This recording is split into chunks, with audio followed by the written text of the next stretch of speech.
can do much better if you actually put in the hours. Now here, part 2, Little Concerts Ltd, which goes by the name Little Concerts, is a local events company and has the following query with regards to the tax implication of an upcoming concert. The concert is called Fireworks, to be held in Rondebosch, Cape Town, by local musicians, Lock and Stock. So that is the name of the musicians. As advertised, the concert is to be held in aid of the desperate HIV and AIDS situation in South Africa, and all funds generated will be donated to the Timberland Institute for AIDS Awareness. And Little Concerts expects to raise 200,000 Rand after expenses, which it will pay to the Institute once the accounting for the event has been finalized. And guys, I want to start here. There were people in that test that wrote Namibian dollars. We are busy with South African tax. I said that right at the beginning of the semester. If you write Namibian dollars, I'm supposed to draw a line through, which I did. We are busy with South African tax. I repeat, you cannot bring in Namibian dollars. As much as we recognize the rand in in Namibia, South Africa does not recognize the Namibian dollar in South Africa. Now, how is that for you? All right, so that is just something that I needed to highlight. So, which it will pay to the Institute. So let's look at what are we required. Discuss only the relevant element. And guys, this is another thing that you guys need to start paying attention to, because some of you got 0 out of 10 for question 4. Why did you get 0? Because you were required to calculate the gross income for Herta and not to discuss. So if you discuss, rather now that we draw a line, because at the end of this semester, your test papers will be moderated, and if I give you marks when you discuss, when you were actually required to calculate, that moderator, that will reflect bad on me, because it actually shows that you did not read the requirement, or that you didn't understand the requirement. So guys, please pay attention to the required. Look at what it is that you are required to do. So in this case, discuss only the relevant element, only the relevant one. So guys, another story. For Christine, no, not Bomba, which one was it? Lafika. Yes, for Lafika. There was no way, or there was no instance when you had to actually discuss the gross income definition. No way. That is why when we go to that test later, you will see there's no marks for you saying gross income in the case of a resident is the total amount received by or accrued to or in favor of such. No way. That question had to do with residents, integrated with gross income, of course. But anyway, so here you were told only the relevant. What I'm trying to tell you is you cannot give me the definition of gross income, or maybe you can give it for 1 mark, and then you need to focus on the one that is relevant, the one that is not, or that is affected in this case. So only the relevant element of the gross income definition that will determine whether the proceeds from the concert will be included in gross income of Little Concerts. Where applicable, substantiate your answer with reference to case law. Now guys, the moment you see the words case law, what that means is I want you to list court cases. You need to, as much as you explain, you need to include relevant court cases, and I need to use the word relevant because you cannot just mention any court case that is not applicable or relevant, you cannot just do that. You need to mention the relevant court cases. And guys, that is normally your bonus marks.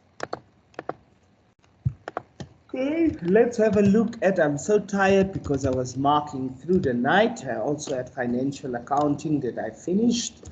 All right, so the relevant element, guys, that we need to look at, received by or accrued to. Now, guys, when I read that scenario, I could clearly see this has to do with that Witwatersrand court case where they actually, and if you know your court cases, when you read the scenario, you would already know exactly where to actually go. And then obviously, so the issue is, and we know with that court case of the Witwatersrand, we were dealing with received by or accrued to. So here is the model answer. Now, guys, obviously, I just need to highlight again, even if your answer is not exactly the way I wrote it here. Remember, I'm a professional. You are not yet, but we try to aim for you to get to that level, because remember, you guys start with element, received by or accrued to, then you start with it is when. No, that is not professional writing. You need to stop with that. But I'm trying to say, as long as you mentioned all of this, you can see I even have certain things in bold to show you what it is that I'm looking for specifically in order for you to get these marks. And then, guys, I want to show you here with the marks. Can you see there are 7 marks available? Obviously, the question was out of 6. And therefore, even if you didn't mention all of this, you can actually get 6 out of 6 because there's that 1 extra mark. And guys, I told you for auditing and for tax, that would almost always be the case if you have theory questions or structured questions where you have to write down your answer. Obviously, if it's a multiple choice, it's right or wrong. But when it comes to structured questions, there is always more available than what the question or actually the maximum marks. So let's look at this. So the element, obviously you get a mark for that. That is the issue now, basically, that you've determined. So received by or accrued to. Now we say for an amount to be received, there must be an amount collected by little concerts for its own benefit. And that we get from the Geldenhuys court case. So there's a mark just for Geldenhuys court case as well.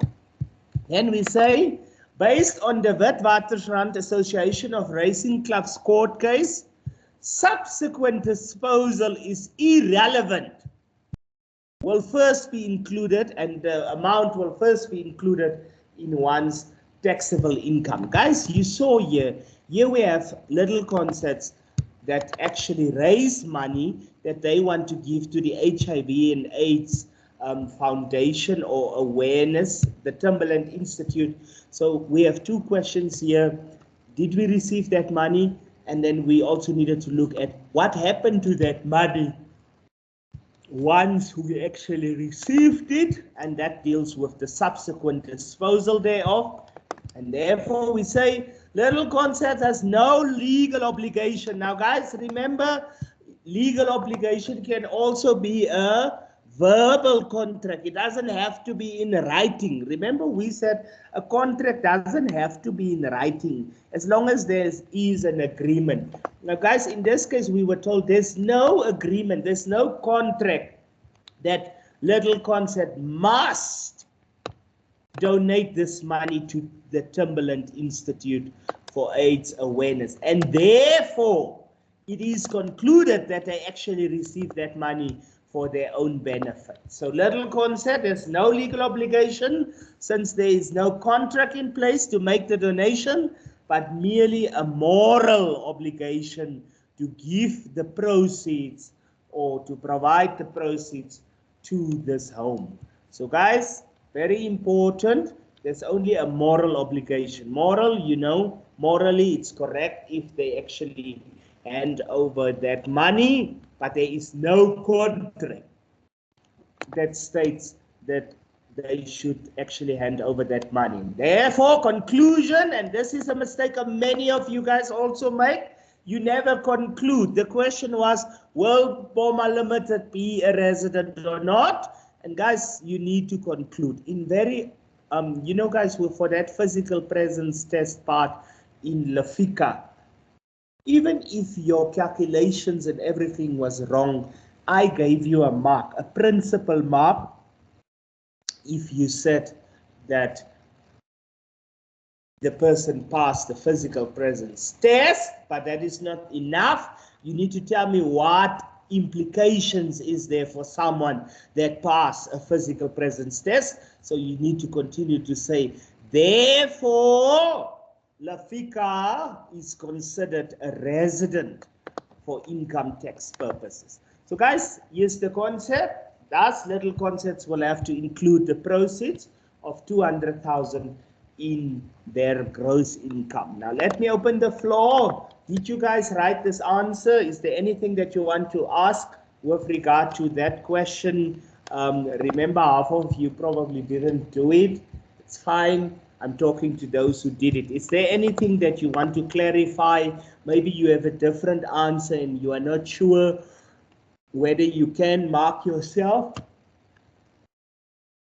Now is the time to ask your questions. Is there any questions relating to little concepts? All right, I assume no questions. Let's go to part B or part 3 here. Jack Doe has a spending problem. Okay, don't we all? Yeah? Which has seen him incur significant credit card debt over a number of years. His cousin Tina agreed to lend Jack the equivalent of the 72,000. Wow, that's a high amount for a credit card. He needed in order to pay off his credit card debt. So Tina wanted to help poor Jack, who just used his credit card left, right, and center. But guys, a credit card is probably one of those things. You shouldn't do it. I warn you not to do it, but it's a very convenient card. So you literally don't have money, but you also have money. If you know, you know. Okay, you don't have money, but you also have money. All right, so let's continue. And you know, when you have a credit card these days with the banks, it's so nice when you have a credit card. When you fly, you can actually go sit in the VIP lounge when you have a connecting flight, and you know, you just look posh, hey? If you have a credit card. And also if you travel international, you can just swipe your credit card and all of that. But please take note, it's bad. It is debt. It is debt. It is actually you owing the bank money. She granted him an interest-free loan. So Tina is so generous. Tina gives Jack Doe an interest-free loan of 72,000 Rand on 1 September 2019 with no defined repayment terms for the period of the loan. Now, guys, in terms of borrowing costs that you guys are doing in financial accounting, you know that a loan should always have specified terms. Terms, what do we mean with terms? Can someone tell me what are these terms that is required by IAS? I think it's, which one is borrowing cost 37 now? So what are these terms? Huh? What are they? I'm waiting. I'm waiting. What are these terms? IAS 23 is borrowing cost. What are these terms? Interest rate. Yes, go ahead. Interest rate. Interest rate, well done. What else? Durations. What did you say? Like duration, like how long will you take to pay? Duration. Okay, yes. So the period, N, thank you. What else? So we have coupon rate. So guys, the interest rate is actually called coupon rate. That's actually the correct name. Then you guys said N, or the duration of the loan. And what else? What else? What else? What are these terms? So guys, I hope that you see, when I actually teach you tax, I always refer to financial accountant. And the point I'm trying to make when I do this is, you can only be an accountant if you know all four of these branches. Remember, we spoke about this on Tuesday, where I told you, you have to look at the bigger picture. You cannot look at tax in isolation and financial accounting in isolation. Then you're actually not a good accountant. You can be the best in all four of your courses. If you can't link the four, then you are not a good accountant and you will have problems. You need to link. So the moment I read something like this, where we were told that no defined repayment terms, immediately, yes, I didn't know now that borrowing costs, I forgot that it was IAS 23. I thought it's something else. But I could check. And the moment I read it here, I knew that this had to deal, or this had to do with borrowing costs.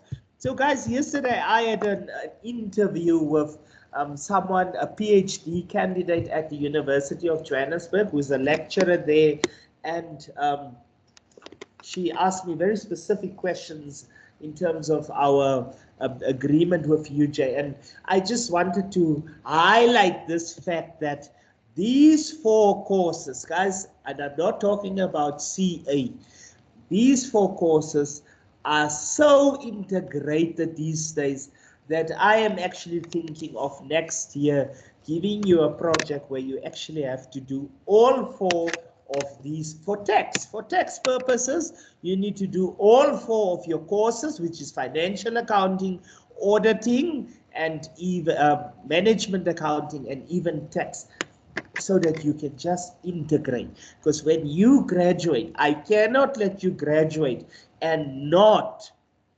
know the bigger picture. There's a bigger picture, and that is that you need to link these four at all times. All right, so let's continue. So thank you to those who spoke. So yes, guys, the last one that I wanted to mention is, so obviously interest rate, N is the period, and then obviously we sometimes need to calculate the present value, the future value, because we need to consider time value of money, and that you are taught in actually in cost and management accounting. And then any specific terms, sometimes there is specific terms, like in this case, this is an interest-free loan. So there are sometimes very special or specific terms, and then so in this case, you actually had to calculate the present value because we are being told that this is an interest-free loan. But anyway, let's look at what are we required to do. With no defined repayment terms for the period of the loan, Tina agreed that Jack would help out with lessons at a dance studio that Tina owns. So Jack need to go and work there instead of paying the interest. Now, guys, let's stop there quickly. Can someone tell me, will there be an amount for that help that Jack actually offered there at Tina's studio? Let me rephrase this question. Is there interest? Sir. Yes, let's quickly listen to the lady. Yes, what are you saying, ma'am? I didn't get it. On interest-free loan, does it mean you won't pay any interest in that loan? Yes, that is what the term interest-free loan means. But in terms of IAS 23 borrowing costs, that is not, the government is not happy with that, because you know any loan that you take out at the bank and everywhere else, you always have to pay interest. The cost of debt is interest, right? You know, KE is always interest. So basically, yes, since this is a family matter, yes, the courts are saying that They cannot tell you now to charge someone interest, but for tax purposes, then you have to gross up that amount. What do I mean with gross up? Then you actually have to calculate the, taking into consideration interest, even though there is no interest on this loan. Now, Bakoshi, we will discuss this in detail in our next chapter, which we will start with on Monday. Is that okay? Yes, thank you so much. All right. So, guys, let me rephrase my question. Is there interest on this loan? Because here we were told no interest, interest-free loan. Now we are being told, oh, Jack, he must work at Tina's dance studio instead of paying an interest. My question is there now interest or is there no interest on this loan? Just try. I think there is interest. All right, so tell us, why do you think so, ma'am? Because when he is working, the amount he was supposed to receive as a payment, that is what I think is the interest, the amount he was supposed to receive as a salary or as a wage or something. Yes, ma'am, what is your name? Jadine. Jadine, thank you so much. Well done. So Jadine just told us that since Mr. Jack need to work at Tina, guys, there is a causal effect here. There's actually a contract here, even though it's not in writing, and that is that Jack needs to work for Tina. Now, guys, any other employee that work at Tina's dance studio actually get a salary. So why should Jack not get a salary? So what I'm trying to tell you is there is actually an amount here. It is ascertainable. We can determine it. How can we determine it? By looking at what does other employees get for working at Tina's dance studio. So guys, this loan is actually not interest-free. This loan is not interest-free because Jack need to actually provide a service. Services rendered, paragraph C, for this loan. Okay, until such a time as Jack was able to repay the balance of the loan. Until such a time as Jack was able to repay the balance. So while Jack actually accumulates the 72, the principal amount, he needs to work there, and that is classified as the interest. Guys, if we said Jack need to work there for the principal amount, for the 72,000, then we would have said that loan is interest-free. But in this case, we were specifically told it relates to the interest. The capital balance of the loan has remained at 72,000 since it was granted. And then you see here, Nabakoshi, we are being told an arm's length interest rate would have been 12% per annum. Arm's length, we know that is market value. Or what? Guys, when you see the term arm's length, what does that mean to you? Remember, you guys have done IFRS 9, which deals with financial instruments, and you needed to look at fair value. So if someone asks you arm's length, what does that mean? What does that mean to you? Anyone? Financial accounting? I'm listening. If someone asks you, a 10-year-old kid, what is the meaning of arm's length? What would you tell them? That it is an arm that is length, that has length. Is that what you will tell them? No, sir. So what will you tell them? Tell us. Something, even if it's not money, but like has the same equivalent value to what is supposed to be money. Like in that matter, like his salary is equivalent to 12% of 72,000. All right. So arm's length. I'm back at that. What is the meaning? Willing seller, willing buyer, no relationship, sort of friendship. Okay, so guys, For accounting purposes, maybe we must narrow it down. What does lump?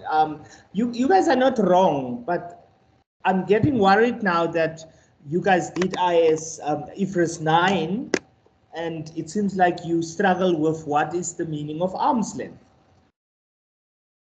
No, say we didn't do IFRS 9. We just started recently. You only started when? This week. Yes, but you were supposed to pre-read, or are you just waiting for the lecturer also to spoon feed you the way I do? Is that what you're saying? All right, I give you that though. Maybe you guys are still busy, but you were supposed to pre-read. So arm's length, guys, that just means that what is willing participants in the market, what are they willing to pay for a specific transaction? So basically the market value, the fair market value. So if we have a house, let's simplify this. If we have a house and I'm selling it to my cousin, do you agree that I might be a little bit biased and I might not charge her an arm's length transaction? So therefore we come in and we say, what would market participants is people that buy houses and sell them, people that participate in the market. What would they be willing to pay for this house? Now let's say I charge my cousin $1 million and market participants are willing to pay 1.2 million for this house. Then we say the arm's length amount would have been 1.2 million, okay? Because that is what willing buyers and sellers in the market would have paid for that. Is that fine, sir?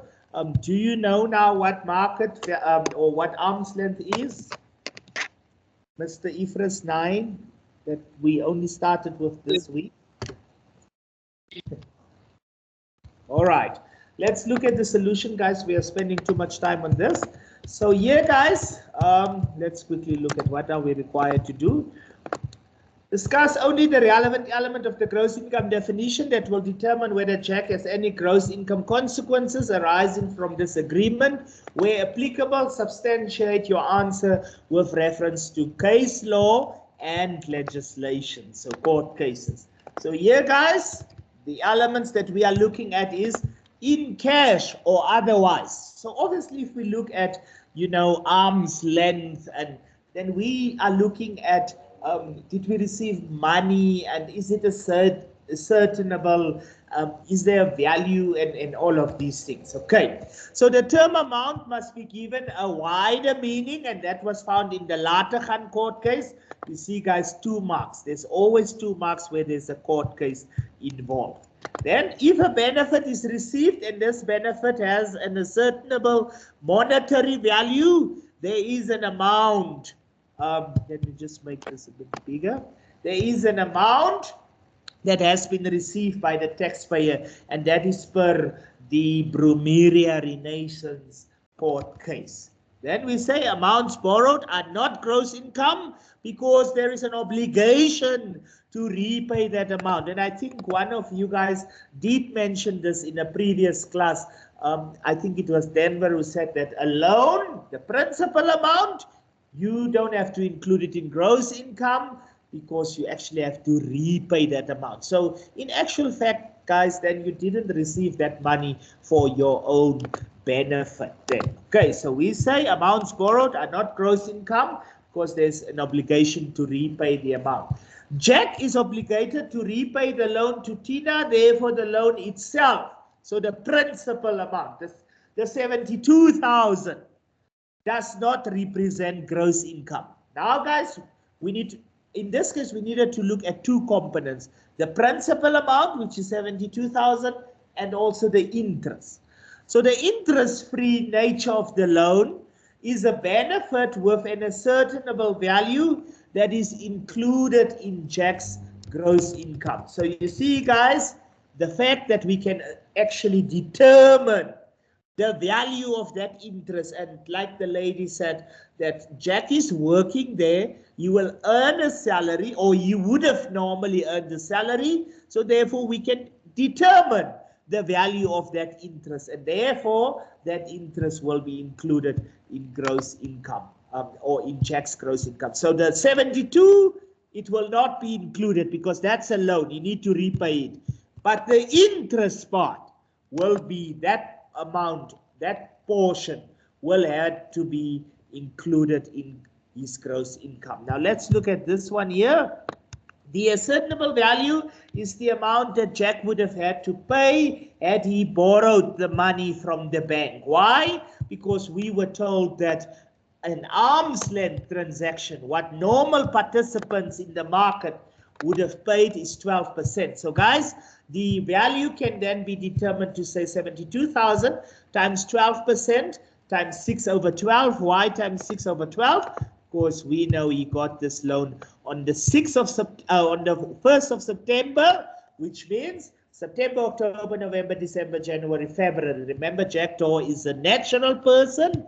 Year of assessment end last day of February. So therefore, it is 6 months that you can count. And therefore, do you see that we are actually saying the interest portion is probably 4,320, and he will have to include that in his gross income. Therefore, the loan will not be included in Jack's gross income, but the interest-free benefit will be included in his gross income. Guys, we are done with that case study. Is there any questions relating to that case study? Any questions before we go to the 4th point on the agenda? Any questions? All right. It is assumed that you understand it. Please take note that these type of questions will be in test 2 again. They will be there. It will be there. Okay, let's go to point 4, which is your results and the feedback overview. So guys, first of all, let me just hide these names. So first of all, I would like to use this opportunity to congratulate Jessica Karujas, who scored the highest of 75%. So well done, Jessica. Jessica, are you present in class today? Jessica, are you here? All right, it seems like she's not present. So, but Jessica, that is not a new name to me. I recall Jessica from last year when you guys were in my class. So Jessica scored the highest of 75%. Then there were also some other students who scored 71%. There were a few, I think 2 of them, and some people scored in the 60s. But as you can see, the highest is 75%, which is a distinction for this course. Now, your aim should be to dethrone Jessica in the next test. And it's easy to say now that I will do it, but those are just words if you don't put in the work, if you don't start studying right after this class. Now guys, overall you can also see that the results are not that great. It's not that good, and that is worrisome. It's shocking because it is an open book test. Yes, your time might have been a bit of a problem, but it is an open book test. So I don't know how students actually fail an open book test. The reason why I'm saying it's open book is because you are at home. I have no control over you. You even have Google. Please take note that I've marked a few scripts where people literally just copy anything from Google. Yeah? And you didn't get the marks because you sounded all clever and all of that, but you did not even relate it to the scenarios, especially with that Boma limited court question. People just copied blindly from Google. When you copy, you need to be clever about it. I'm not saying you should. I'm one of those people who condemn academic dishonesty, but I'm saying, how can you just copy anything from Google or from your textbook and then put it on your paper? I drew a line because it doesn't make sense. You didn't apply it. And guys, the problem, when I say it's an open book test and people actually didn't perform well, the problem is because you actually don't understand the work. That is your problem.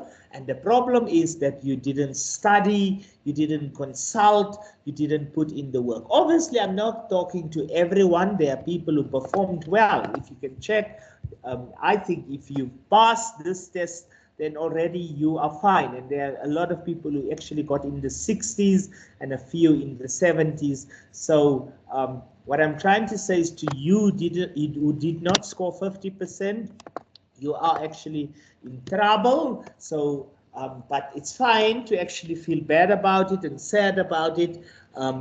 But you need to pick yourself up, and you can always redeem yourself in the next test. And that should be the aim, to score a higher mark. That should be the aim for everyone. If you got 52 in the next test, that is how I used to challenge myself, and I still do it because I'm still a student. I'm always saying in the next test, I must at least get 53%, or not at least 53, but I'm saying I need to be better than my previous result. Okay? I need to be better than my previous result. Obviously, I don't aim for 53, but I need to get more than 52. So obviously, if you have 34, you cannot aim for 35 because that is still a fail. But I'm saying you need to be better in your next test. So pick yourself up, put in the work. You already know what will be in the test. In fact, you have all the material for test 2 already. Mukovela, you wanted to say something? Go ahead, please. For those students like ways paying, what's wrong with them? Excuse me, I can't hear you. Some of the student number, like at the mark, there's nothing. I'm asking, it's not marked or what? It's because I have to come and tell a senior student like yourself to write your name and your student number on your test paper. That is why your test paper was not marked. So basically what I said in the WhatsApp group, I said that, remember we've split the papers, me and Ms. Andrew and Ms. Ileka. So your paper might be with them. Then I also have 10 papers that didn't have any names. I now have to go into my emails 2 weeks ago, through all those emails, searching and going from the north to the east, walking through fire and probably water just to find your student number. So you have to be patient. If you didn't get your results, it means it's either with the other 2 lecturers who are still marking. I know for a fact that they are still marking, but you will get it probably by next week. Or it's one of those 10 papers that I currently have where students didn't write their names or student number. Guys, as a common courtesy, it doesn't matter whether you submit a test online. As a common courtesy, you should always write your name and your student number on a paper. I can't believe I'm saying this to senior, second-year students, that you should always have your name. That is your brand. That is your identity. Okay? So nobody should tell you to write a name on a test paper. That should be automatically. And then what I've also done is, if you wrote my name as your lecturer, then I most probably marked your paper, because I split as far as possible. Obviously, it is not always possible, but as far as possible, if you wrote my name, I took those papers and I marked them. I've also seen, if you can just check here, you will see here in the corner, there's a blue little, what is that? A blue color. Now, this is actually where my students ended. From this blue color down, those are actually Miss Yolandi's students. And you see, I even marked some of those scripts as well. So that's probably why you see there are so many of the name or student numbers that doesn't have a remark. It's because that is Miss Andrew's students. But you see, I even marked some of her scripts, some of the student numbers. Or students who actually wrote my name, but they are actually not my students. So it's also the same for my students. Probably your papers might be with the other lecturers. So please be patient. Don't send me any emails. This is up on you because you didn't write your name. So please be patient. By next week, I'm the course coordinator, so those lecturers will send me their results so that I can also put it on the ITS. I will also enter your marks on the ITS. Please don't send me emails asking when I'll do it. I will notify you once it is done. So please just be patient. Is that fine, Mukovela? Will you wait until at least next week before you inquire about tests again? Yes, I'm fine with it, but about me, no, I'm sure that I wrote my student number and my name there. I don't know, Why maybe with do some. you fight other people's battles? Sometimes we must mind our own business and drink the water that is ours. Not Huh? like that. Mukovela? It's not Why are like you that. Like other people's there is not. battles? Hmm? It's not like Pardon there are me? people, but my name there is nothing. But I wrote my student number and my name there, my script. Oh, you are saying your mark, you didn't get your mark. Yeah, but I very sure like I wrote my name and student number there. Are you sure? Very sure. Because sometimes we think, no, we did it, but it was a dream. But anyway, like I said, your paper might be with the other lecturers. Then it's definitely with the other lecturers, and you will get it by next week. Now, guys, let's quickly look at this test, which was really not difficult. I don't understand why you guys seem to struggle with it. But that is why we will discuss it so that we can actually then, and our time is actually up now, but that is basically for us to, do damage control. To do damage control in the sense that we want to improve in the next test. So the normal tax liability of a taxpayer is determined with reference to, and that is A. That is basically A. Just give me a moment, okay? So that is basically A. What does A say? The Income Tax Act as supported by relevant relevant case law. So guys, that was the answer there. We have seen it. We start with the Income Tax Act. If we don't have income, some of you mentioned this. I gave you marks in your structured question. Some people told me, you know what, this is not defined in the Act, in the Income Tax Act, therefore we can look at relevant court cases. So, which means you understood this and you were supposed to get this correct. So, number one is A. The term income is defined in the Income Tax Act. Now, guys, it's definitely not C. It's not C, because we know income is gross income less exempt income. Now, guys, this is not the full definition of gross income. Gross income is not all amounts received or accrued. You know that is not the definition of gross income. So therefore, number two, the answer was none of the above. None of the above. So number two, the answer was D. Guys, and just on that, I've realized that you guys are very hesitant to choose none of the above. Now, a student that studied, a student that know their work, will actually know it can't be any of these three. The reason why some of you are hesitant to choose none of the above is because you don't know your work. That's when you convince yourself to say, no, it must be one of these three. But someone who knows their work will actually know it can't be accounting profit. Gross income is it's definitely not gross income less deductions. Then you would have even questioned this to say, but gross income is not, that's not the full definition of gross income. Because gross income is the total amount received by, or in cash or otherwise received by a group. This is not the definition of gross income. So you would have gone with number D. Yeah? Okay. So number three, in which of the following statements, or which indicate which of the following statements is false? Now guys, obviously for that one, it was A again. Interpretation notes always have the force of law as they represent SARS's interpretation of the provisions of the relevant act. Remember what I said at the beginning of this year. And if you actually attend all your classes and listen to all the recordings, you would have known this. I said interpretation notes is not the law. Interpretation notes is guidance that SARS give us. Interpretation notes are not binding.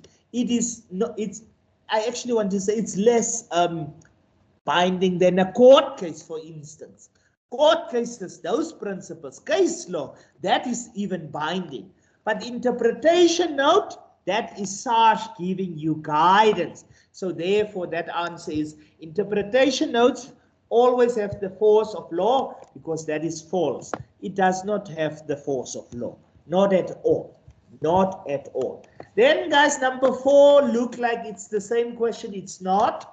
Indicate which of the following statements regarding the meaning of ordinary resident in the Republic is false. Once again, it was number A. Interpretation notes always have the force of law as they represent SARS's interpretation of the provision of the relevant act. Now guys, the reason why this is here, because you guys even told me in terms of interpretation note 3 and all of that, that we are now looking interpretation note 6 at a resident, so that was false again. So the options was the same, but the question was not the same, because here you now needed to consider specifically ordinary resident. Ordinary resident. So information in here that is not applicable to ordinary resident. Once again, we know that interpretation notes are not the force of law. Interpretation notes, I repeat, is not the force of law. Okay, then the meaning of the words received by... Yes, there's a question, Nabakosi? Between the South African Act and the court cases, the Act is more dominant. Yes, so the Act is the dominant one. Yes, the Act is the one that we should consult. Remember, in our first class, I gave you guys a structure. I said, first we look at the Act. But we've also seen that some terms are not defined in the Act. What are those terms? For example, capital, capital nature and those things. Then we go to court cases. So definitely to answer you, firstly, legislation.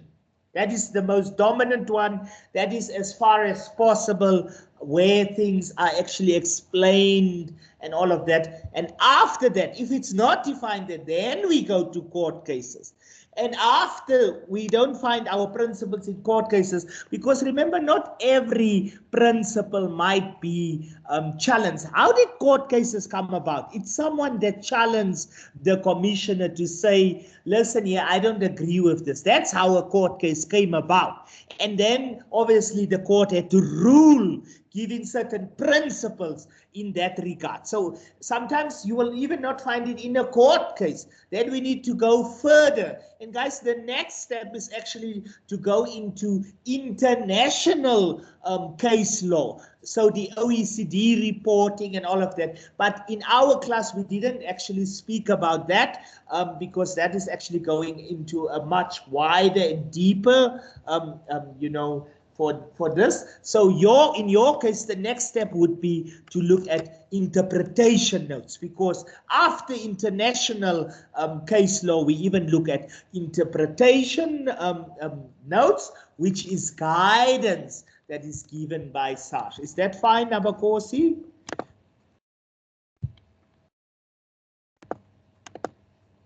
Right, she's not answering me, it's fine.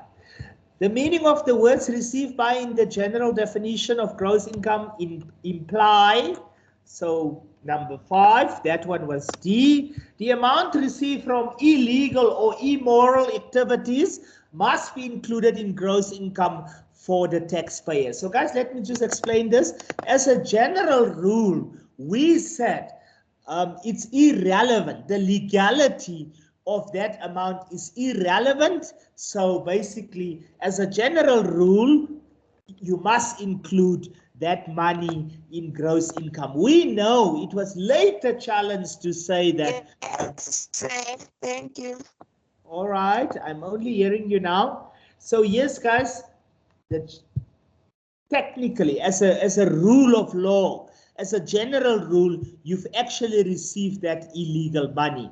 We know legality needs to be tested later, and also for the benefit of and for on your own behalf, we need to then consider it later. But as a general rule, that is why I said it implies that an amount received from illegal or immoral activities must be included in gross income for the taxpayer. Number 6. A natural person. Now, guys, here I don't have advice for you. Yeah, mute your microphone. All right, so here, guys, that was B. If you struggle to calculate someone's tax, I really don't know what to do with you, because 280,000, clearly it falls in this bracket, which means you needed to pay 35,253 plus every dollar that exceeds 195,850. So 280,000 minus 195,850 times 26%, and you would have got, guys, I was expecting everyone to get this correct. For number 6, the answer was B. Number 7, the answer is B again. Guys, here I trapped you. Someone unmarried, 75 years old, earned 130,000. Let's go to the table. So persons 75 and above, the threshold is 136,750. So if they earn less than that, then they don't pay tax. Now this guy earned definitely less than that. 130,000 is less than 136. So therefore this answer was null. So null rand, as the natural person earned less than the 136,750 tax threshold. Guys, I don't know what to do with you if you didn't get number 6 and number 7 correct. Then number 8. So let's look at number 8. Number 8, there we, guys, I don't want to rush 8, 9, and 10. So what I'll do is we will continue with the discussion for the test on Monday. So please bring your test, open your test paper again on Monday, look at your solution again, and then we will discuss this we will continue to discuss this on Monday. Our time is unfortunately